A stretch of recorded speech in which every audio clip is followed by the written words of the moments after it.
મહેસાણામાં અર્બન બેંકની ચૂંટણીમાં નવો વળાંક આવ્યો છે। સમાચાર સામે આવી રહ્યા છે। અહીં અર્બન બેંકની ચૂંટણી મામલે નવો વળાંક સામે આવી રહ્યો છે। મહેસાણાથી સમાચાર સામે આવ્યા છે। ફોર્મ પરત ખેંચવાના દિવસે નવો વળાંક આવ્યો છે। આજે ફોર્મ પરત ખેંચવાનો છેલ્લો દિવસ છે। વિકાસને વિશ્વાસ પેનલ એક થઈ ગઈ છે। તો મહેસાણાથી સમાચાર સામે આવ્યા છે। પૂર્વ નાયબ મુખ્યમંત્રીના પ્રયાસથી આ બંને પેનલો એક થઈ ગઈ છે। હવે માત્ર અપક્ષ ઉમેદવાર જ ચૂંટણી લડશે। તો મહેસાણાથી સમાચાર સામે આવી રહ્યા છે। મહેસાણામાં બંને પેનલમાં ઉમેદવારોની વહેંચણી કરવામાં આવી છે। પૂર્વ નાયબ મુખ્યમંત્રીના પ્રયાસથી પેનલ એક થઈ છે।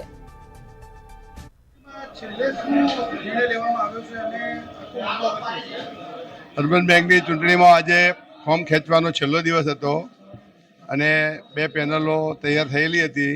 બીજા ઉમેદવારો પણ હતા, પરંતુ સમાજના હિતમાં, બેંકના હિતમાં અને વડીલોના આગ્રહથી અમે સર્વસંમતિથી સમાધાન કર્યું છે। ખાસ કરી નીતિનભાઈ સાહેબ, મુકેશભાઈ, હરિભાઈ અને રજનીભાઈ તથા અમારા સમાજના પ્રમુખ જસુભાઈ અને અન્ય આગેવાનોના આગ્રહથી અને પ્રયત્નોથી અમે આ સમાધાન કર્યું છે। હવે ઉમેદવાર હજુ તો ફાઇનલ લિસ્ટ મુકાયું નથી। મુકાય એટલે ખબર પડે, પણ અમે હવે 17 ઉમેદવાર અમારી એક પેનલ થઈ ગઈ બંનેની સંમતિથી। બાકીના ઉમેદવારો લગભગ હાલ એની જો લિસ્ટ ના મુકાય ત્યાંથી ખબર ના પડે।